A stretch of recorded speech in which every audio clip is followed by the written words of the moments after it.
in real life, the point is here. So to engage directly why galma go success. Success is should have to be big dream. Dura abju gudda kabaju kab abju bakanin gayet ta kaya ta kabaju ganto kab. You have to vision. Set your goal. Set your goal. Pursue your goal. Goal ke adam ba fachu kab. Step job akamje should have to be connected dot A and the dot B. Sarari tokko hin sararam hanga point A fi B wal kunnam siftutti start point in A yote being final point in zayu vision zayu dream is bakasan do kap kana gorudaf never ever give up no matter the journey of your life is difficult, never give up. No matter the journey of your life is, the journey of your success is as hot as hell, keep going. Feel forward. In school life, mistake and the failure considered as stupidity. Why? In real life, mistake is the process of success, the point of success. Mistake akka dadhabummaa yoo ilaalamu garuu real life keessatti jireenya dhugaa keessatti dogongora dalaguun mistake dalaguun qabxii yookiin qaama galma ga'uu keessaa tokko.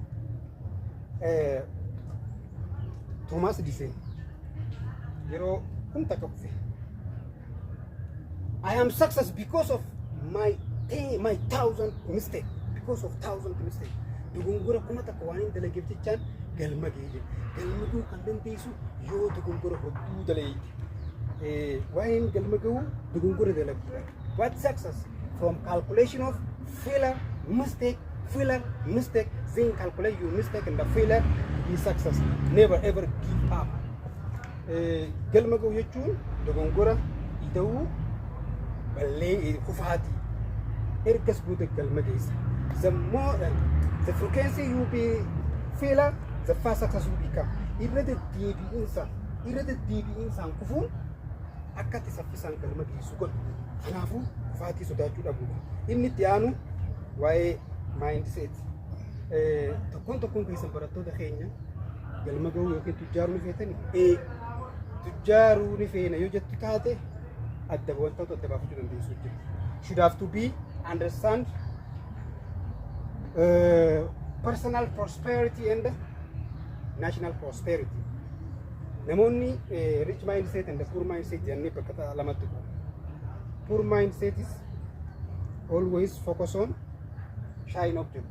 Wantoota bilchilichi, wantoota mul'ata gartee uffata nama waan kana irratti hundaa'e. But rich mindset focus on investing. Rich do not have hope. Tujjaarummaan kaartaan qabdu do not have a map. You be rich in your country. Biyya tee keessatti tujjaaruu ni dandeessa. Akkamitti tujjaaruu dandeessa biyya tee keessatti yoo biftee miskiina taates pointiin as jira. Tujjaarummaan lafa gubbaa osoo hin taane sammuu namaa gubbaadha. Step job akkam jennee beektaa? Loojikiin lachuutu dhugaadha jee. Ilmi namaa tokko yoo nan hin dandajees dhugaadha, hin danda'u jees dhugaadha. Akka ati murteessite hin danda'u jennaan hin dandeessu, ni hin danda'a jennaan ni dandeessi. Kanaafuu rich mindset and the poor mindset bakka lama qoodama. Tujjaarummaan lafa osoo hin ta'in sammuu namaa gubbaadha. Sammuun ta'e ni hin danda'a yoo ta'e ni dandeessa. Poor mindset is blaming government or blaming others. Hin godha waan akkana godhuu hin danda'a. Yoonii fi mootummaan waan akkana naa guute. Yoonii fi qaamni biraa waan akkana naa guute. Never ever excuse. Never ever blame others. Qaama biraa hin eeggatin. Kan jijjiirama fidu. Kan waa godhuu danda'u sammuu ta'eetiif isu qofa.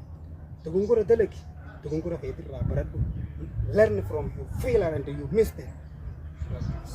Success. Kan biraa Paul live for solving problem of himself, while rich live for solving problem of others. William Bill Gates dunya kana profana kaje. The more you prove problem of others, the fast success you become. Rakko ilma nama rakko qaama biraa hanga furaadeentu guddinni keessa fisan akkamaati. rakkoo qaama biraa fuudhu. Rich mind says think. Akkamitti rakkoo qaama biraa fuudha. The more you prove problem of other, the fast success will become. Kanaafuu rakkoo qaama biraa furuus ni ilaalla jechuudha. Poor now everything, but rich now the thing you should have to be now. Miskiinni waa hunda beeka. Tujjaarri waan beekuu qabu qofa beeka. Asi gadi namni itti qofa. Akkam jedhe Albert Einstein, insanity is doing the same thing over and over, expecting different results. Guddinni yookiin ol ka'iinsi waan tokko irra deddeebiinsaan hojjettee bu'aa firii garaagaraa yoo fitte. Fakkeenyaaf waan beekuu qabdu san qofatti yeroo ta'e guutuu yoo irratti fitte waa dila keessaa dirraa eeguu dandeessa. Waa hedduu beekte jechuun waa hedduu beekuu miti. Kanaaf saniif yoo seente focus waan tokko irratti hin taatu. Should have to focus on single thing. Kan dhumaa wanni isiniin jiru eebbifamtanii har'aan tana gisee galtan guyyaa asirraa eebbifamtan jireenya keessan keessatti barnoota guyyaan guyyaa fatanaa guyyaan guyyaa argachaa deemtu. Akka mana barumsaatti erga baratte booda fattanamta. Garuu jireenya real life jireenya dhugaa keessatti fattanamtee baratta.